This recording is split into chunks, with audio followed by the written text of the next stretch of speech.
오늘 우리에게 주시는 말씀 데살로니가전서 3장 8절 한 절의 말씀입니다. 데살로니가전서 3장 8절 한 절의 말씀, 우리 다 같이 한 목소리로 하나님 우리에게 주시는 말씀을 합독합니다. 그러므로 너희가 주 안에 굳게 선즉 우리가 이제는 살리라. 아멘. 다시 한번 제가 대독하겠습니다. 그러므로 너희가 주 안에 굳게 선즉 우리가 이제는 살리라. 아멘. 잘하는 것에 투자합시다 라는 제목으로 하나님의 말씀 증거하도록 하겠습니다. 아모르 파티라는 노래가 있습니다. 혹시 여러분 들어보셨습니까? 이 제목만 지금 이야기를 해도 여러분들 중에 몇 분은 눈이 환짝 뜨이는 것 같은데, 제가 그래서 노래를 부르진 않겠습니다. 잘 부를 수 있지만 부르지 않겠습니다. 자, 김연자라는 가수의 2013년에 발표한 굉장히 유명한 노래입니다. 자, 목사님이 설교를 시작하면서 무슨 저런 노래를 이야기할까? 아모르 파티라고 하니까 뭔가 좀 파티 때 부르는 노래 같은 느낌이 들지 않습니까? 그리고 이 노래 여러분 다들 아실 겁니다. 막 신나는 노래니까 이 노래는 파티 때 부르는 노래가 맞다라고 다들 생각하고 있을 것입니다. 자, 그런데 이 노래의 제목에 쓰인 단어는 라틴어입니다. 자, 아모르라는 단어는 사랑을 의미하고요. 그리고 파티라는 단어는 영어의 파티가 아니라 페이트라는 뜻, 운명이라는 뜻입니다. 그러므로 이걸 합쳐보면 그 뜻이 무엇이 되느냐? 네 운명을 사랑하라, 너의 삶을 사랑하라 라는 의미가 됩니다. 이게 니체라는 철학자가 자기의 이 신조 중에 하나를 만들어서 이렇게 표현을 했다고 합니다. 여러분, 이것은 시간에 대한 이야기일 수 있습니다. 하나님이 여러분에게 주신 시간이 분명히 존재하는데 그 시간을 우리가 어떻게 보내야 하느냐? 많은 사람들은 그 시간을 후회로, 불평으로, 낭비로 그렇게 시간들을 소비하지만, 내게 주어진 그 운명을 사랑함으로써 여러분, 우리 성도는 이것을 운명이라고 표현하지 않습니다. 하나님이 주시는 사명 정도가 될 것입니다. 우리는 그것을 바라보며 내게 맡겨진 시간을 잘 선용해야 한다. 하나님이 주신 사명에 대한 사랑, 그것이 이 자리에 앉아있는 저와 여러분의 삶의 자세가 되어야 합니다. 자, 그러면 여러분에게 주어진 그 시간은 굉장히 더 소중한 시간이 될 것이기 때문입니다. 성도 여러분, 시간이 참 빠릅니다. 벌써 7월이 되었습니다. 7월이 벌써 끝나가고 있습니다. 거짓말 조금 못해서 엊그제 새해가 된 것 같은데, 여름의 한가운데로 지금 성큼 들어와서 날이면 날마다, 시면 시마다 밖에서 들려오는 소리는 매미 소리요. 우리가 지금 더운 시간들을 계속 보내고 있습니다. 여러분, 이렇게 가끔씩 우리의 삶에 시간이 가는 것을 내가 느낄 때마다 깜짝 놀라게 됩니다. 그리고 어떻게 해야 되는가라는 고민도 되기 시작하고, 또한 내가 점점 더 늙어가는구나 이런 생각으로 인하여 나의 감정이 좀 복잡해지기도 합니다. 이렇게 조금 더 시간을 보내면 이번 해가 끝나갑니다 라고 설교하는 시간도 곧 오게 되지 않겠습니까? 사랑하는 성도 여러분, 그래서 우리는 이 시간을 정말 잘 보내야 합니다. 내게 주어진 시간을 사랑하고, 잠깐 내게 주어진 이 시간을 어디에 써야 하는지, 여러분 이것도 굉장히 고민을 많이 해봐야 합니다. 그래서 그 시간을 가장 중요하고 가치 있는 곳에 사용을 해야 합니다. 그래야 우리의 인생이, 여러분의 인생이 멋진 인생이 되어지기 때문입니다. 여러분, 가치 있는 데 사용한다라고 말하니까 여러분, 이것이 어떤 의미입니까? 이 말은 더 나은 곳에 나의 시간을 사용한다라는 뜻입니다. 달리 말하면 내가 성장하는데 나에게 주어진 이 시간을 사용한다, 이런 의미가 될 수도 있습니다. 성도 여러분, 성장의 기쁨을 혹시 아십니까? 자라간다는 것에 대한 여러분 기쁨을 아십니까? 여러분이 만약 이 부분에 대하여 맛을 보게 된다면 이게 중독성이 있어서 빠져들어가게 될 것입니다. 자, 우리나라에 자격증을 50개 이상 딴 사람이 있다고 합니다. 그냥 민간 자격증이 아니라 국가 공인 자격증을 50개 이상 딴 사람이 있다고 합니다. 쓸모있는 것들로 자격증을 쭉 살펴보니까 64개. 서울방송고의 교사인데 몇 년 전에 이게 나왔습니다. 자, 국가공인 자격증 64개로 기네스북에 올랐다고 합니다. 그분이 인터뷰하는 내용을 들었는데 그 내용인즉슨 그 내용이 뭐라고 기록이 되어 있냐면, 한 개, 두 개, 내가 학벌도 좋지 않고 좀 먹고 살 것도 좀 어려워서 내가 먹고 살 방법을 찾아내기 위해서 자격증을 하나 따고 두 개 따고 이렇게 따기 시작했는데, 그러다 보니까 몇 개의 자격증이 내 손에 쥐어지더라. 그런데 어느 순간 이 자격증이라는 게 먹고 사는 것의 문제가 아니라 나의 성장처럼 느껴지기 시작하는데, 그래서 그때부터 나는 자격증을 닥치는 대로 모으기 시작했다. 이렇게 기록을 해놨던 것을 제가 보게 되었습니다. 그렇습니다, 여러분. 성장하고 자란다는 것에는 아주 큰 기쁨이 있습니다. 성장한다는 것을 볼 때마다 우리는 기쁨을 느끼게 됩니다. 아이를 낳고 이 아이가 잘 자라가는 것을 여러분 볼 때 여러분의 마음에 어떤 느낌이 드십니까? 굉장히 큰 기쁨 아닙니까? 손자와 손녀를 낳고 그 손자 손녀가 하나하나 자라는 것을 여러분 볼 때 여러분의 마음이 어떻던가요? 너무나 기뻐서 그 마음에 터져나오는 기쁨을 주체하지 못하지 않습니까? 아이가 잘 자라는 것을 보는 게 부모에게, 할머니, 할아버지에게 정말 큰 기쁨입니다. 이처럼 자란다는 것은 굉장한 기쁨을 그 속에 포함하고 있습니다. 오늘 본문에서도 하나님 안에서 믿음이 장성한 자들이 등장합니다. 그들은 데살로니가 교회의 성도들입니다. 데살로니가라는 지역은 로마에 의해 정복된 마게도냐의 제2구역의 수도입니다. 마게도냐 제2구역의 수도다 이러니까 좀 복잡하죠. 그리스의 한 도시, 지금 그렇게 생각을 하시면 됩니다. 이단지의 수도라고 하니까 굉장히 발달했겠죠. 여기에 내전이 한번 일어났는데 데살로니가라는 이 도시는 로마의 편에 잘 붙었습니다. 그래서 결국 이 전쟁에 승리하게 되었고, 그리고 난 뒤에 이 데살로니가라는 이 도시는 자유도시가 되었습니다.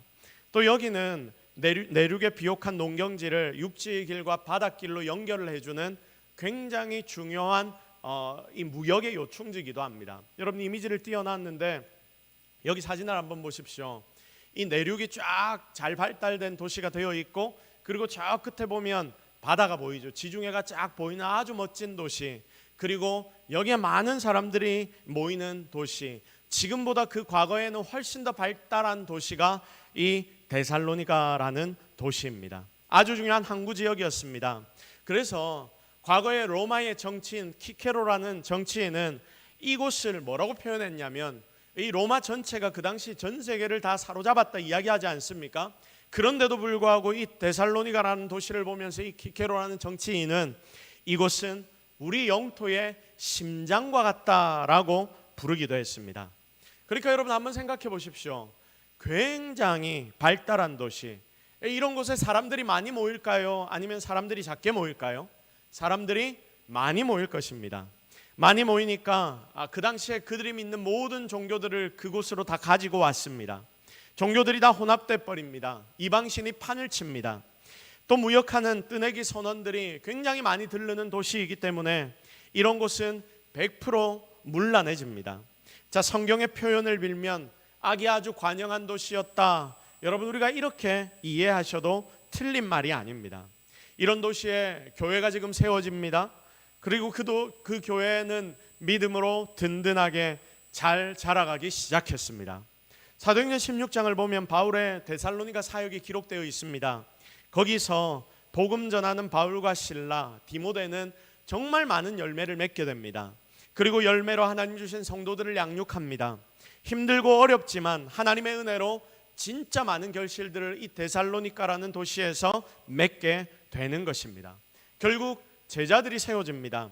그런데 그것 때문에 여러분 인기를 얻으니까, 사도 바울이 그 무리가 인기를 얻으니까 그 당시 그 데살로니가라는 교회에서 유대인들에게도 인기를 얻고 이방인들에게도 인기를 얻게 되니까 다른 유대인들이 이 바울을 시기하고 질투하기 시작하는데, 그래서 핍박으로 이 모습이 나타나기 시작했습니다.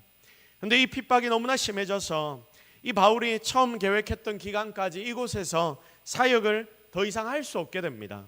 그래서 쫓기듯이 데살로니가를 떠나가게 됩니다. 여러분 이런 상황입니다. 사랑하는 성도 여러분, 여러분 같으면 이런 상황이 온다면 마음이 어떨까요? 내가 교회를 개척하고 그리고 그 교회가 너무 잘 성장하기 시작해서 여기에서 제자들을 세우기 위해 열심히 교육하고 훈련시키는 와중에 이 유대인들, 다른 이들이 나를 시기 질투해서 내가 쫓겨나는 겁니다. 이 마을에 더 이상 있지 못하는 것입니다. 이 도시에 더 이상 발붙이지를 못합니다. 여러분, 이 도시를 쫓겨나듯이 떠나가면서 제일 마음에 걸리는 것이 무엇일까요? 내가 여기에서 쫓겨난다는 억울함일까요? 아니겠죠. 아직까지 다 세워지지도 않은 이 데살로니가라는 교회, 이 교회의 성도들 하나하나가 이 바울과 실라, 그들의 눈에 들어오는 것입니다. 홀가분하지 않습니다. 답답합니다. 정말 답답할 것입니다. 그들의 마음이 그랬습니다. 이제 조금 자라나는데, 이제 싹이 막 나기 시작하는데, 여기서 조금만 더 이 교회를 위하여 세우고 기도하고 엎드리면 정말 제대로 설 것 같은데 그게 안 되는 거예요. 그걸 할 수 없습니다. 어쩔 수 없이 덜 자란, 마치 젖 먹는 아이와 같은 이런 애들만 거기에 놔두고 떠나가야 하는 바울의 마음, 그러니까 걱정이 가득한 마음이 바로 그곳에 있었던 것입니다. 자, 복음이 증거됩니다. 복음의 씨앗이 잘 자랍니다. 말씀으로 양육을 합니다. 말씀이 들어갈 때마다 이 성도들에게 변화가 있습니다. 이 교회에 놀라운 은혜들이 나타납니다. 기쁩니다. 그런데 여기서 갑자기 양육자들이 사라져 버립니다. 물을 줄 사람이 없어져 버립니다. 말씀을 뿌릴 자들이 더 이상 없습니다. 지금 데살로니가 교회가 처한 상황이 바로 이런 상황입니다. 사랑하는 성도 여러분, 잘 자라는 아이를 보는 부모의 마음 다들 잘 아실 겁니다. 더 많이 먹여주고 싶고 챙겨주고 싶고, 그리고 그 아이가 필요한 것을 다 채워주고 싶은 게 부모의 마음입니다. 당시 데살로니가 교회를 향한 바울의 마음이 그러했습니다. 그런데 그렇게 잘 자라던 교회를 부득이하게 놓아두고 멀리 떠나야 하는 상황, 생이별해야 하는 그런 상황에 처한 바울, 여러분, 그의 마음은 아마 속으로 눈물을 흘리면서 그 지역을 떠나지 않았겠습니까? 아마 걱정으로 그 마음이 가득했을 겁니다. 이제 잘 자라고 있는데 여기에서 조금만 더 잘 자라면 기반이 잡힐 것 같은데, 이렇게 내가 떠나가서 저 교회가 무너져 버리면 어떡할까? 그곳에 이제 믿음을 시작한 우리 성도들이 믿음을 빼앗겨 버리면 어떡할까? 이 마음이 그 바울의 가슴 가운데 가득했습니다. 그게 하나님께서 바울에게 주신 아비의 마음이었습니다. 여러분, 지금 이 상황입니다. 그런데 이런 상황 속에서 바울이 어쩔 수 없이 쫓겨나고 시간이 얼마간 흐른 뒤에 디모데를 통해서 그 교회의 소식을 다시금 듣게 되는데, 어떤 소식을 전해 듣냐면, 여러분, 데살로니가 교회 성도들이 하나님 앞에 정말 아름답게 잘 성장해 나가고 있다라는 소식을 바울이 듣는 것입니다. 와, 이 소리를 듣는 거예요. 얼마나 이게 감사한 소식인지, 바울에게 기쁨이고 즐거움인지, 맨날 뭐 하나 덜 챙겨준 것처럼 느껴진 그런 자녀였는데, 그래서 마음 한구석이 항상 찜찜했는데, 그리고 미안했는데, 그래도 그들이 잘 자라고 있다라는 소식을 멀리서나마 듣게 되니까 감사도 되고 놀라기도 하고 감격도 하는, 여러분, 그런 감정에 이 사도 바울이 빠지게 되었습니다. 여러분, 오늘 우리가 읽은 이 한 절의 말씀, 오늘 우리가 읽은 이 말씀을 한번 보십시오. 이 배경을 여러분이 머릿속으로 생각하면서 8절의 말씀을 우리 다시 한번 읽어보도록 하겠습니다. 시작.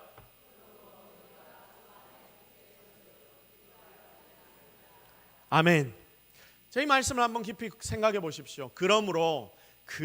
그래서 너희가 주 안에 어떻게 되었기 때문에, 굳게 섰기 때문에, 너희들이 잘 자라서 이제는 서는 자리에 섰게 되었기 때문에 우리가 이제는 어떻게 되었다? 살 것이다. 이제 좀 살겠구나. 이 말씀의 표현은 사도 바울의 이런 마음을 정말 가득 담아낸 메시지입니다. 사랑하는 성도 여러분, 이 말씀은 오늘 성도로서 예배의 자리에 나와 있는 내 삶이 어떠해야 하는지를 가르쳐주는 하나님의 말씀입니다. 우리는 이 마지막 시대의 말세에 하나님의 말씀을 받아들고 그 말씀을 따라 세상 가운데 살아가야 하는 성도들입니다. 그럼 여러분은 어떻게 살아야 합니까? 하나님이 여러분에게 요구하는 삶은 과연 무엇입니까? 바울을 통해서 하나님의 뜻을 오늘 이 시간 제대로 배우시기를 바랍니다. 그리고 하나님이 여러분에게 명하시는 그 뜻대로 제대로 살아가는 저와 여러분이 되기를 주님의 이름으로 축복합니다. 첫 번째, 내 사랑하는 자들이 믿음으로 굳게 세워지는 것을 최우선으로 생각하며 살라 하나님 우리에게 명령하십니다. 다시 한번 말씀드리겠습니다. 잘 들으십시오. 내 사랑하는 자들이 믿음으로 굳게 세워지는 것을 최우선으로 생각하며 살아가십시오. 어떻게 하라는 말씀입니까? 다른 이들을 믿음으로 굳게 세우라. 정리를 하면 바로 이겁니다. 다시 따라합시다. 다른 이들을 믿음으로 굳게 세우라. 시작. 자, 누구를 믿음으로 굳게 세우자? 나를 아니죠. 다른 이들을 믿음으로 굳게 세우라. 하나님이 오늘 여러분에게 바로 이것을 말씀하십니다. 자, 성도 여러분, 본질적인 질문을 하나 드립니다. 진짜 여러분 인생의 목적이 무엇입니까? 여러분 이 세상을 왜 살아가고 있습니까? 여러분 왜 매일매일 밥을 먹습니까? 왜 매일매일 잠을 잡니까? 왜 매일매일 여러분에게 주어진 그 인생 열심히 일하면서 수고하면서 세상을 삽니까? 진짜 여러분의 인생의 목적이 과연 무엇입니까? 왜 여러분이 삽니까? 제가 한 30초 정도 시간을 드릴 테니까 굉장히 짧겠지만 한번 여러분의 삶을 고민해 보십시오. 자, 지금부터 한 30초 정도 드리겠습니다. 내가 왜 살고 있는가? 나의 인생의 목적은 무엇인가? 솔직하게 여러분 한번 고민해 보십시오.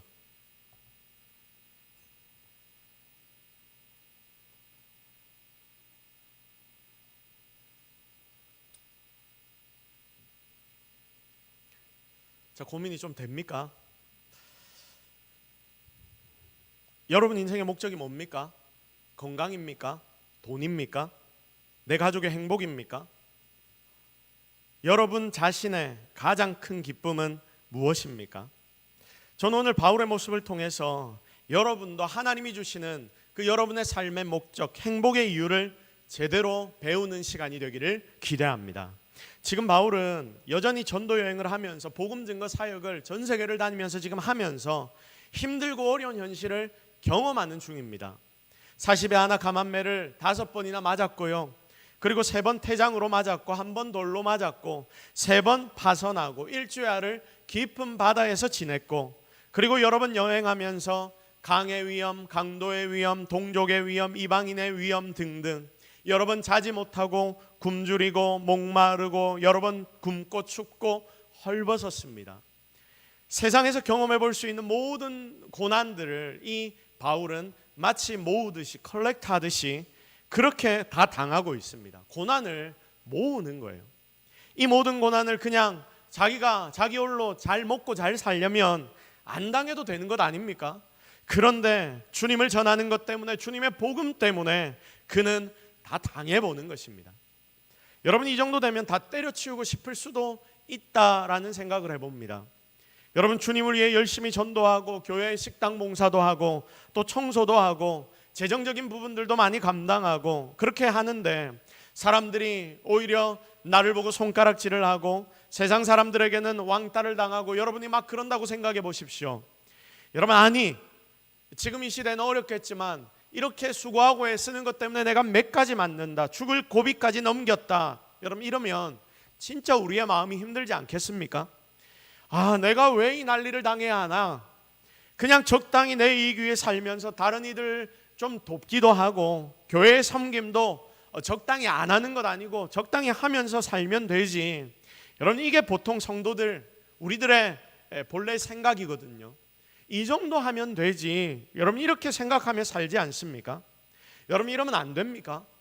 여러분 다른 이들도 다 이렇게 사는데 그래도 신앙생활 잘하는 것 이렇게 생각하며 우리가 사는데 그런데 거기서 더 나아가서 맨날 이런 고난 속에서 자기 위한 일 하나도 안 하고 남 위한 일만 하며 살아가고 있는 나의 모습. 성도 여러분 만약에 여러분이 이렇게 세상을 살아가고 있다면 여러분의 마음은 어떨까요? 그 당시 바울이 그랬습니다. 아니 바울만 이런 것이 아니었습니다. 초대교회에 헌신하기로 작정한 성도들은 다 이렇게 살았습니다. 그래서 그리스도 안에 들어왔다가 이렇게 사는 게 너무나 힘드니까 다시 세상으로 돌아간 자들도 많았다라고 성경에 이름이 나온 자들 중에서도 리더들 중에서도 그런 자들이 있다라고 사도 바울은 이야기합니다. 솔직히 여러분 그렇게 나간 자들의 마음이 좀 이해가 되지 않습니까?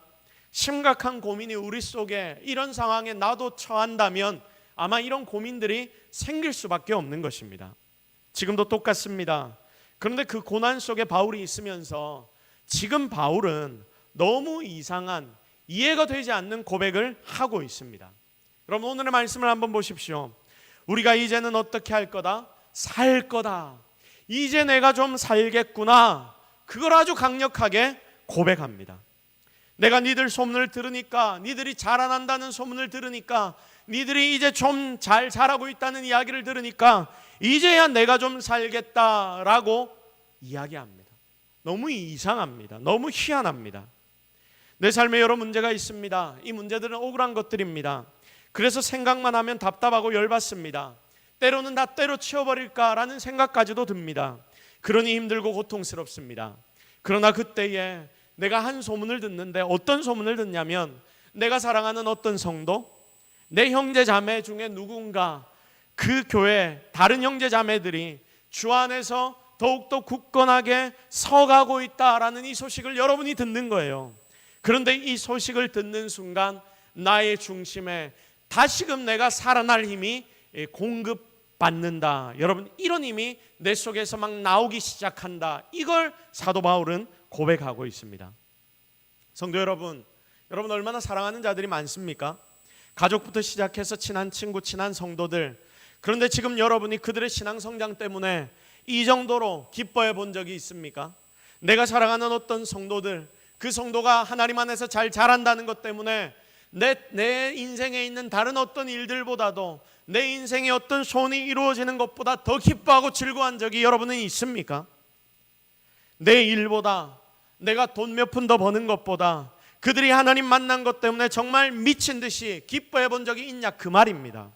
그렇게 된다면 그들이 하나님을 만날 수 있도록 아마 우리는 우리의 모든 수고를 다하게 될 것입니다. 왜냐하면 그게 나에게도, 나의 인생에도 가장 큰 기쁨이기 때문입니다. 여러분이 진짜 예수님을 사랑한다면 그분이 좋아하시는 일이 바로 여러분 삶의 목적이 되어야 하는 줄로 믿습니다. 그게 뭐냐면 오늘 지금 제가 나누는 이 메시지입니다. 다른 이들이 믿음 안에서 자라가는 것을 보고 기뻐하는 것, 지금 우리가 해야 할 일이 바로 이런 일인 줄로 믿으시기를 바랍니다. 지금 여러분 옆에 성도들이 다 앉아 있습니다. 여러분 옆에 성도들이 다 앉아 있습니다. 그 성도가 자라는 것에 대해 여러분은 얼마나 관심을 가집니까? 여러분 옆에 앉아 있는 형제 자매 영적인 성장을 위해 여러분은 얼마나 많이 관심을 가지고 기도하고 있습니까? 아마 별 관심이 없는 분들이 많을 겁니다. 절대 그러면 안 된다라고 하나님이 그런데 오늘 여러분에게 말씀하십니다. 왜냐하면 이게 바로 하나님이 기뻐하시는 일이기 때문입니다. 그래서 그들이 신앙으로 잘 되는 것이 내가 기뻐야 하고, 만약 내 옆에 있는 형제자매가 잘하지 못하는 것을 보게 된다면 그때 여러분은 그들을 위하여 중보할 수 있어야 하고, 또 주일에 형제자매들이 보이지 않는다 하면 여러분 내랑 연관되는 게, 연결되는 게 교회 내에 전혀 없다 하더라도 여러분 전화도 한번 하고 얼굴도 한번 보러 가고, 여러분 이게 이런 마음이 있을 때 되는 것입니다. 그들의 자람, 영적인 성장에 관심이 있을 때에 바로 이런 일들이 내 속에서 일어나는 것입니다. 여러분 이제 여러분 자신을 좀 넘어서십시오. 가족을 넘어서십시오. 여러분의 목장을 내 가슴에 품고, 그리고 교회 전체를 여러분이 좀 품으십시오. 새 가족이 오면 이 새 가족을 품으십시오. 초신자들에게 관심을 가지십시오. 이들이 하나님을 더 사랑하는 자리로 나아가는 것 때문에, 하나님 더 사랑하는 모습을 내가 보는 것 때문에 여러분의 마음이 살고 여러분의 몸이 살고, 그리고 여러분이 세상에서 누릴 수 있는 가장 큰 기쁨을 누릴 수 있는 성도들이 되기를 바랍니다. 그래서 그만큼 관심 가지고 나의 옆에 앉아있는 형제 자매들을 위해 기도로 지원해야 합니다. 그리고 여러 가지 것들로 물심양면 그들을 도와야 합니다. 우리의 다음 세대도 여러분 이런 마음으로 우리가 지지해 주어야 합니다. 그래야 이들의 성장이, 내 옆에 있는 집사님의 성장이 내가 돈 한두 푼 더 버는 것보다, 그리고 내가 더 큰 집으로 이사 가는 것보다 더욱더 기뻐지게 될 것이며, 바로 그것이 우리 교회를 살리는 공동체의 힘이 될 줄로 믿습니다. 이걸 최우선으로 여기라고 하나님이 오늘 우리에게 말씀하십니다. 자, 두 번째, 그러면 여러분 하나님께서 오늘 다른 이들의 성장이, 영적인 성장이 여러분에게 기쁨이 되게 하라고 말씀을 하셨는데, 그러면 이런 삶을 살려면 여러분 어떻게 해야 됩니까? 왜 나는 그렇게 되지 못할까? 여러분 이런 고민해 보셨습니까? 왜 내가 이렇게 되지 못하느냐? 이게 중요한 부분이죠. 왜 바울은 그렇게나 다른 성도들의 성장이 기쁠 수 있었느냐? 그 이유는 내가 먼저 자랐기 때문입니다. 그래서 여러분 우리 다 같이 따라합시다. 그래서 내가 먼저 자라야 한다. 시작. 자, 그래서 여러분이 먼저 뭐 해야 된다고요? 자라야 합니다. 자, 어떤 부분에서 자라야 한다? 영적인 부분에서 자라야 한다. 여러분 육적인 부분에서 내가 더 이상 뭘 잘합니까? 여러분 이게 중요한 게 아니죠. 영적인 부분에서 오늘 여러분은 더 자라나는 자들이 되어야 합니다. 아주 아름다운 여인이 있습니다. 아주 아름다운 여인이 있습니다. 그런데 이 여인이 길을 가면서 아기 젖병을 입에 물고 쪽쪽 빨면서 다니고 있다라고 여러분 한번 생각해 보십시오. 근육이 굉장히 빵빵하고 몸이 좋은 남성이 있습니다. 그런데 이 남성이 기저귀를 차고 다닌다라고 여러분 한번 생각해 보십시오. 그냥 방에서 자기 혼자 그렇게 있는 게 아니라 활보를 하고 막 다닌다라고 생각해 보십시오. 이게 정상입니까? 만약에 여러분 주변에 이런 사람이 있으면 여러분 어떻게 하겠습니까? 왜 그렇게 젖병을 빨고 다닙니까? 라고 질문은 못 하더라도 너무 이상하니까 한 번쯤은 쳐다볼 겁니다.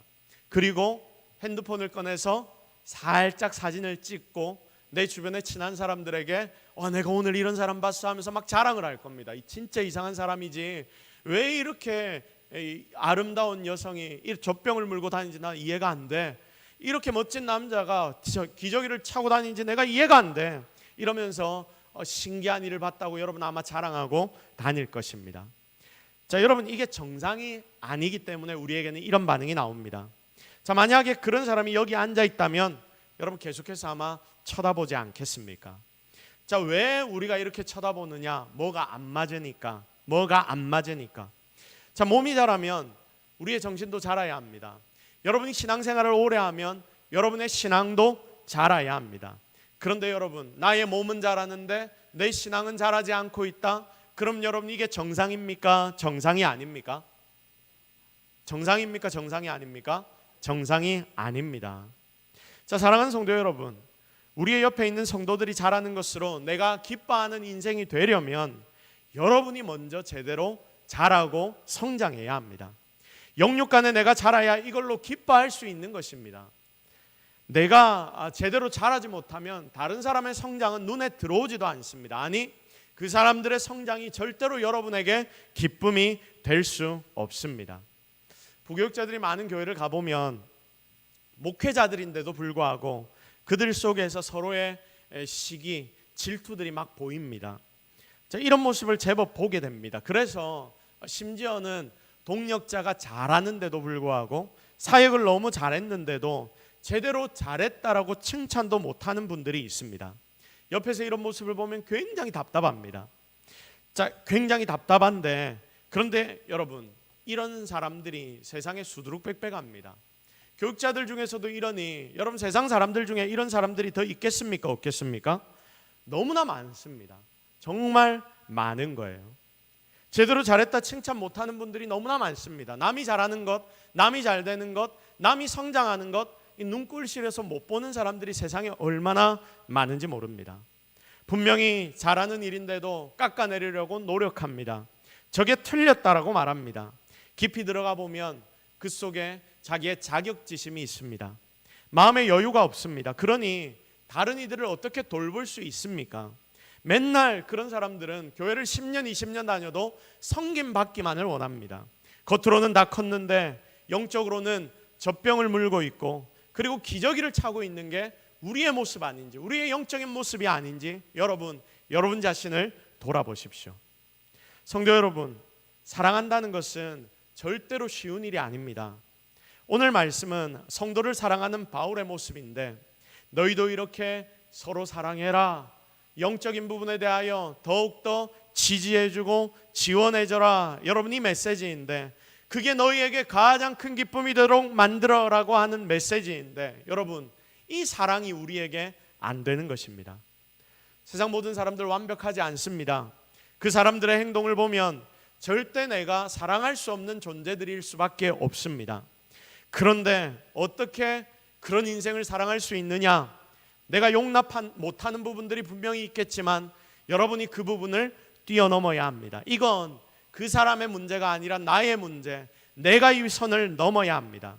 우리는 저 사람 핑계를 대지만 실제로는 내 속에 문제가 있습니다. 그래서 영적인 성장을 하면 다른 이들을 그제서야 사랑할 수 있게 되는 것입니다. 여러분 많이 경험해 봤지 않습니까?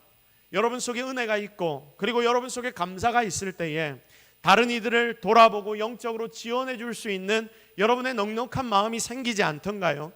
반대로 내가 좀 처지고 내가 슬럼프에 빠지고 그리고 내 삶에 힘들고 어려운 일들이 많고 내가 하나님 바라보는 시간들이 좀 줄어들고 이러면 다른 이들을 위한 일들이 전혀 되지 않고, 아니 그런 생각조차 들지 않는 우리의 모습을 우리는 발견하게 됩니다. 그러므로 사랑하는 성도 여러분, 이 자리에 앉아 지금 예배하기 위해 엎드린 여러분이 먼저 하나님 앞에 잘하시기를 바랍니다. 다른 이들의 성장을 보고 기뻐할 수 있도록 여러분이 먼저 하나님 앞에 잘하시기를 바랍니다. 하나님과 더욱더 친밀해지십시오. 하나님만 바라보며 일주일간 살아가십시오.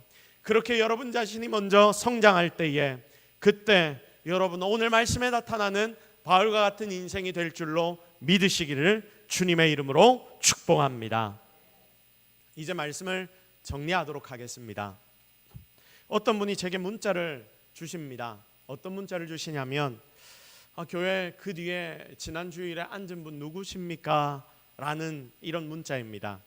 그리고 또 이런 문자도 옵니다. 오늘 누가 안 보이는데 어디 가셨나요? 몇 주 동안 안 보이는데 무슨 일이 혹시 있는 겁니까? 이런 문자를 저에게 보냅니다. 제가 이런 문자를 받으면 어떻게 할까요? 어떻게 하겠습니까? 왜 저에게 이걸 질문하십니까? 이렇게 답을 할까요? 아닙니다. 제가 이런 문자를 받으면 답을 굉장히 잘해드립니다. 그리고 무슨 생각을 제가 머릿속으로 할까요? 무슨 생각을 제가 머릿속으로 할까요? 왜 나한테 이런 소리를 하지? 왜 나에게 이런 질문을 하지? 여러분 이렇게 생각하겠습니까? 절대 아닙니다. 다른 성도의 잘하는 것에 관심이 있구나. 관심이 있으니까 저에게 연락을 하는 것 아닙니까? 그래서 마음 한 귀퉁이에 고마운 마음이 듭니다.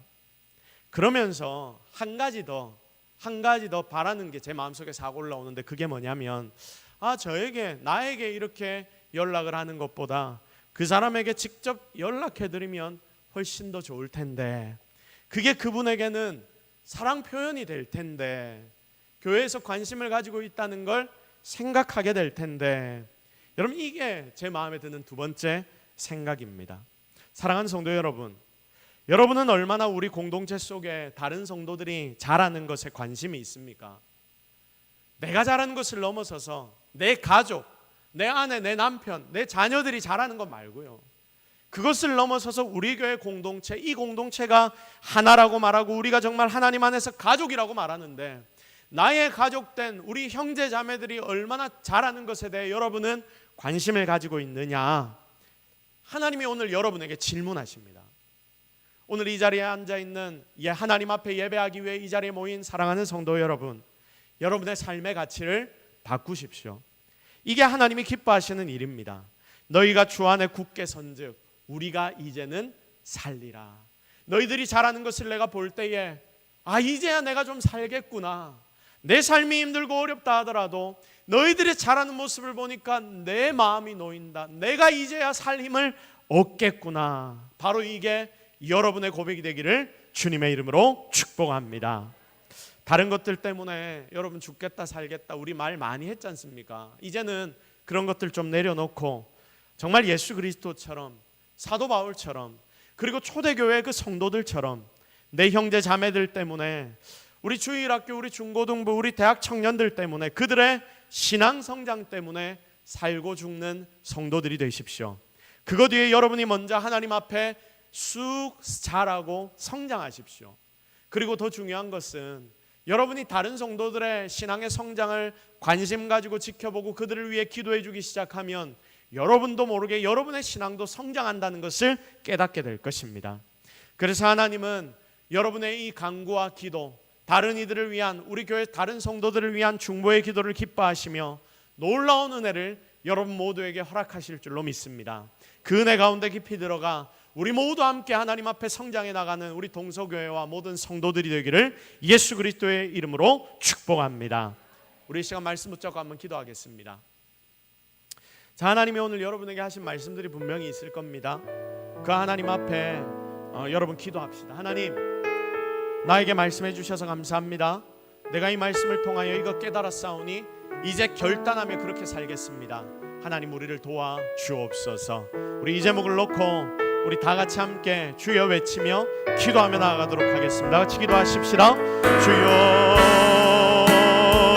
하나님, 오늘 우리에게 하나님 말씀하여 주셨는데 이 말씀의 진정으로 우리의 힘과 능력 되게 하옵소서. 하나님, 이 말씀 가운데 주님이 주신 것들이 깨달아지게 하옵소서. 주님의 능력이 나타나게 하옵소서. 주님의 힘이 우리의 삶에 나타나게 하옵소서.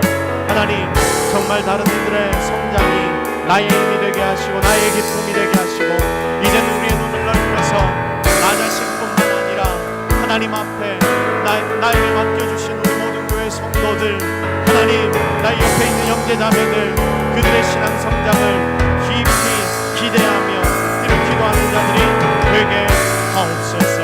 하나님의 은혜를 기대합니다. 주님, 오늘 우리와 함께 하시고 우리의 기도 가운데 응답하여 주시옵소서. 하나님, 우리가 바라옵고 원합니다. 하나님의 은혜를 기대합니다. 하나님의 능력을 바랍니다. 우리의 신앙을 먼저 성장시켜 주시고 또한 다른 이들이 성장하는 것에 내가 더 관심 가질 수 있는 우리 모든 성도들이 되게 하여 주옵소서. 그래야 이제는 우리 교회 전체가 함께 성장하고 자라날 수 있도록 하나님, 우리를 붙잡아 주옵소서. 모든 것 다 하나님 은혜인 줄로 믿사옵고 예수 그리스도의 이름으로 기도드립니다. 아멘.